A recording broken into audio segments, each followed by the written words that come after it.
When Voldemort struck Harry Potter with the killing curse in the Forbidden Forest, something unexpected happened. He collapsed. But more importantly, he felt nothing.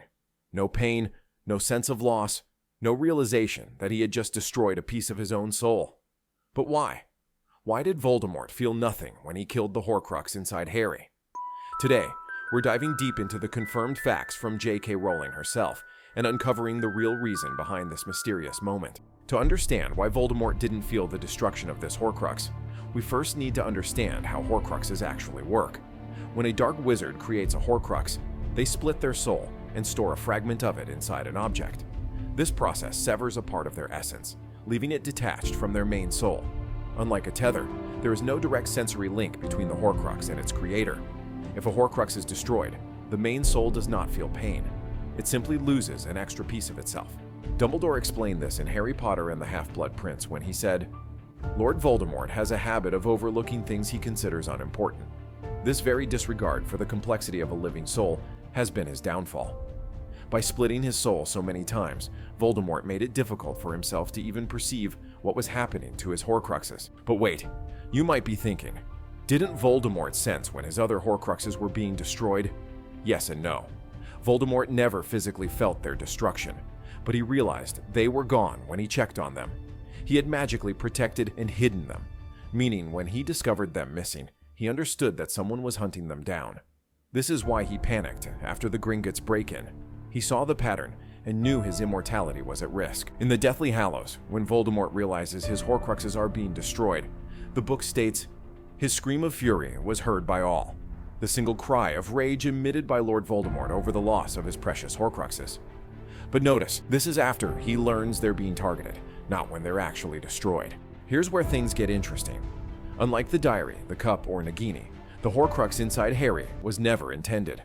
When Voldemort's killing curse rebounded that night in Godric's Hollow, a fragment of his soul latched onto the only living thing nearby, baby Harry. But because he never performed the Horcrux ritual on Harry, Voldemort had no magical awareness of this soul fragment.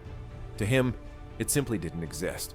So when he fired the killing curse in the Forbidden Forest, he destroyed it without even realizing. Dumbledore confirms this in the Deathly Hallows when he tells Harry in King's Cross, "You were the Horcrux he never meant to make, Harry." This is a crucial detail. Every other Horcrux was carefully created and hidden, but Harry's was an accident. But if Voldemort didn't feel anything, why did he collapse? The answer lies in the Elder Wand. The wand wasn't truly his, it still belonged to Harry. So when Voldemort used it to cast the killing curse, it backfired slightly, knocking him out temporarily. However, it didn't kill him because his main soul remained intact. J.K. Rowling confirmed this in interviews, stating that Voldemort's collapse was due to the wand's disobedience, not because he felt the destruction of the Horcrux. His own arrogance blinded him to this key fact. This moment was crucial for the final battle. With the Horcrux in Harry gone, Voldemort was left with only one remaining safeguard, Nagini.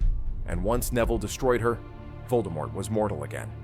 When Harry finally faced him, he was no longer an immortal Dark Lord, just a man who had broken his soul beyond repair. Voldemort's fear of death had led him to do the unthinkable, tear apart his very soul. But in doing so, he made himself weaker. As Dumbledore wisely said, "You are protected, in short, by your ability to love." Voldemort had stripped himself of love, of empathy, of any connection to his own soul. This is why he felt nothing when Harry's Horcrux was destroyed, because by then, Voldemort was barely human at all. Some fans speculate that Voldemort should have felt the Horcrux's destruction, but was too emotionally disconnected from his own soul to notice. Others believe that if he had known about it, he might have tried to prevent it. But J.K. Rowling has confirmed that Horcruxes do not send pain signals to their creators, reinforcing why Voldemort remained unaware of what he had just done. But what about when Harry destroyed the Horcrux inside the diadem in the Room of Requirement? We saw Voldemort react with pain, and even Harry felt something. Why? The answer lies in Voldemort's deteriorating mental state. By this point, most of his Horcruxes had already been destroyed, leaving his soul more unstable than ever. Unlike Harry's Horcrux, which he never knew existed, he was aware of the diadem and had protected it.